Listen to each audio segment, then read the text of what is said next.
Preparing for the 2026 VABC exam? This guide will help you build a study plan that works. The VABC exam is designed for practicing clinicians, measuring your judgment across the entire vascular access workflow. It's not about memorizing facts, it's about applying them. The test presents scenarios that require you to connect patient history, therapy needs, and best practices to make safe, effective decisions. Your preparation should mirror this. Instead of just reviewing procedures, focus on the clinical reasoning behind each choice, from initial assessment to ongoing care and potential complications. A VACC blueprint is your map. It's divided into 8 domains, but your focus should be proportional to their weight. Patient assessment is the largest at 18%, followed by troubleshooting complications at 16%. These 2 areas alone make up over 1/3 of your score. Study them first to build a strong foundation. Then, tackle the device lifecycle: assessment, selection, insertion, and maintenance. The smaller domains on professional practice and ethics often decide the toughest questions, so don't neglect them.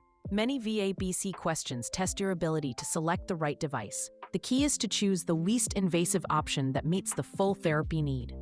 Think through a structured path for every scenario. First, what does the therapy require? Consider duration, infusit type, and frequency. Second, what are the patient's specific constraints, like vessel health or kidney function? Finally, weigh those factors to choose the best fit, whether it's a PIV, midline, PIC, or a long-term device. Safe insertion and diligent maintenance are 2 sides of the same coin, accounting for a large portion of the exam.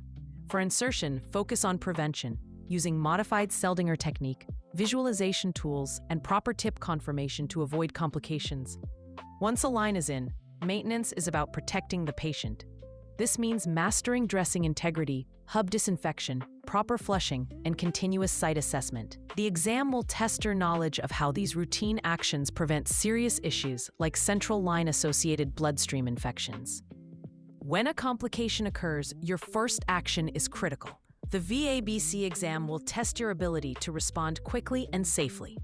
You need to differentiate between infiltration and extravasation, recognize the signs of thrombosis or an air embolism, and know the immediate steps for a suspected infection.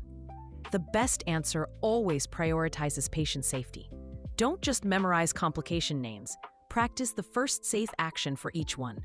This means stopping an infusion, assessing the patient, and escalating appropriately. Beyond technical skill, the VABC credential signifies professional judgment. The legal and ethical domain tests your understanding of scope of practice, informed consent, patient advocacy, and proper documentation. These topics are not filler. They often determine the correct answer in complex scenarios. When 2 clinical options seem reasonable, the one that respects patient autonomy, ensures clear communication, and adheres to professional standards is usually the right choice.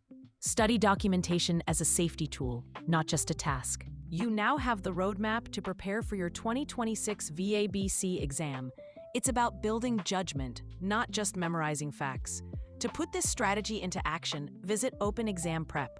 We have the resources you need, from in-depth study guides and flashcards to practice questions that mirror the exam's focus on clinical reasoning. Start your focused preparation today and walk into your exam with confidence. Visit openexamprep.com to get started.